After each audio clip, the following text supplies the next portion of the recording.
Venus ama Zuhura katika nyumba ya 12.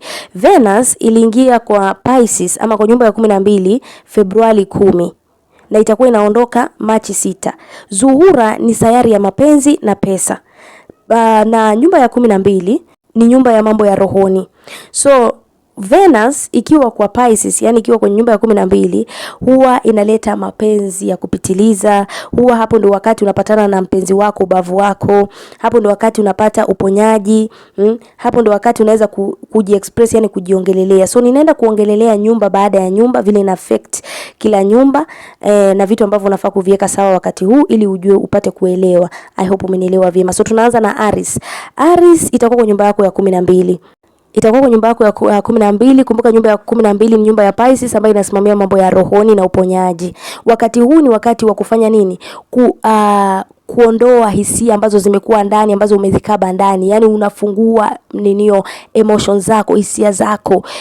Unaponya trauma za utotoni, vitu ambavyo umekuwa unaambiwa ujiongelelei, usemi, unafungia ndani. Ni wakati uviachilie, ni wakati uviponye. Wakati huu utakuwa na ndoto za ghafla zenye mafumbo, zenye ujumbe wakati huu. Pia wakati huu utahitaji kujichunguza, kujifanyia kazi ndani. Ni wakati mzuri wa kuanza kufuatilizia mambo ya rohoni, hizo spiritual practices unaanza kuzifuata, mambo za rohoni. Ni wakati wa kuangalia ndani, masuala ya rohoni, si masuala ya nje ya ardhini. Wakati huu ni wakati wa kuingia ndani, kujifanyia kazi za rohoni wakati huu. Maana wakati huu unapata watu wamechanganyikiwa sana, hajui afanyaje, hajui aende vipi. Haya, Taurus itakuwa kwa nyumba yako ya 11. Nyumba yako ya 11 inasimamia nini? Marafiki, vile unavyoonekana nje, imani yako.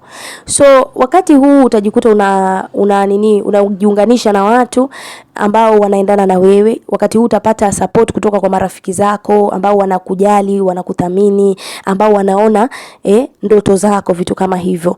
Wakati huu ni wakati ambapo maisha yako na marafiki itakuwa juu sana. So ni wakati mzuri wa kunetwork na watu, yani kujiunganisha na watu, kufanya kazi na watu wakati huu, maana itafanya vizuri sana.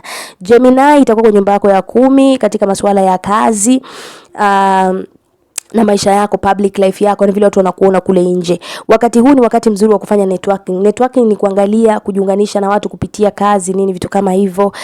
Ni wakati wa kuangalia kazi zako, ni nini kinaendana na wewe, ndoto zako ni gani. Ni wakati wa kuangalia kazi yenye unafanya inaendana na wewe, ama uachilie, ama utafanya nini ili kuweka sawa mambo ya kazini kwako. Pia ni wakati wa kuweka mipaka katika kazi yako, si watu wakuja kubeba tu kila mara vile wanakubeba. Cancer itakuwa kwa nyumba yako ya 9. Masuala ya usafiri na upanuzi. Wakati huu utajikuta wewe unatamani kusafiri, unatamani kuangalia mambo ya rohoni, unatamani kuzunguka huku na kule. Ukipata kugundua nini inaendelea, hizo unazunguka kwa hizo sites za historical sites, mambo na spirituality, vitu kama hizo.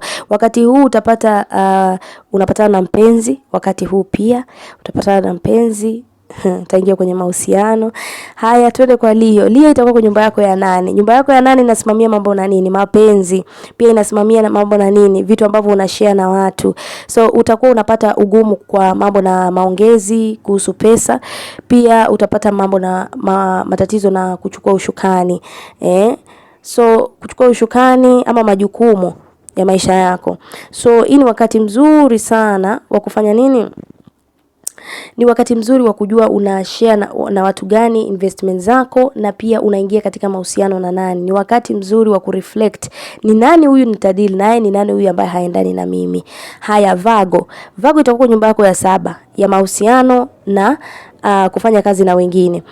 Wakati huu unaweza kupata amani sana katika mahusiano yako. Unaweza kupata kama wewe uko single, unaweza kupata mpenzi wakati huu, na jaribu kubalance expectations zako, yani vile unavyotaka kukutana na huyo mpenzi wako na reality. Si ati vile umejitengenezea kwa kichwa basi ndio utaenda kukutana naye hivyo. Libra itakuwa kwa nyumba yako ya 6 ya daily routine, vile unavyojipanga kila siku, mikakati zako, vitu kama hivyo, na afya yako. Ni wakati sana unafaa kujitunza, kuangalia routine yako utaiweka vipi, ujaribu kubala routine yako na kazi zako. Hii ndio wakati mzuri wa kujua mimi nakula nini naendana na nini, diet, mambo kama hayo, kuweka health yako kipaumbele. Yaani afya yako iwe mbele mbele. Scorpio itakuwa nyumba yako ya 5 ya mambo na ubunifu na mambo na mapenzi. Utapata wewe ni mtu ambaye wakati huu unabuni vitu kweli kweli. Wakati huu utapata pia mapenzi yako juu, unapata mpenzi si mchezo. Wakati huu utapata kila kitu kinaenda sawa, unaridhika na kila kitu. Mambo yatakuwa vizuri, utapata amani, utapata furaha wakati huu. Sagittarius itakuwa nyumba yako ya 4 ya mambo na nyumbani, mambo na familia. Unaweza taka kuhama, unaweza taka unaweza taka decorate tena nyumba yako. Yaani upate mahali ya patulivu penye amani, ama upate mahali penye ukikaa unahisi uponyaji tu, vitu kama hivyo. Capricorn itakuwa nyumba yako ya 3 ya masuala na maongezi, na pia na vile unavyodeal na watu around wewe kama marafiki, familia, vitu kama hivyo. Unaweza pata wewe uko na maongelezi mazuri na watu, marafiki, neighbors wako, mnacheka, mnaongea. Ni wakati mzuri tena wa kubuni vitu kupitia uandishi ama kushare na watu ideas zako. Aquarius itakuwa kwa nyumba yako ya 2 ya masuala ya fedha.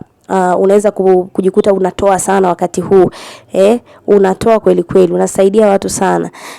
Ila tena ni wakati wako mzuri wa kujua value yako ni gani, self worth yako ni gani, yani unajithamini kiasi gani, na pia ni wakati ambapo utataka kuwa na hiyo mali yako. So utaangalia ni vipi naweza kupata mali yangu, niwe comfortable katika maisha yangu.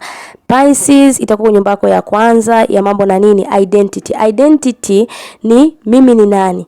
Utaanza kujiuliza tu maswali, mimi ni nani, vitu kama hiyo. Jinsi wewe unajiona ni mtu wa aina gani. Kumbuka nyumba ya kwanza inasimamia umimi, wewe kwanza.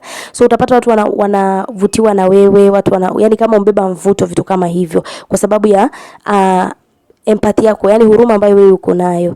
Hii ni wakati utahisi wewe uko very very very romantic wakati huu. Na wakati huu pia utakuwa sana na focus yako kwenye mapenzi ya ndani, yani self love. You'll be loving yourself. Alafu pia wakati huu pia kupata mpenzi, unaweza kupata mpenzi vizuri sana msimu huu.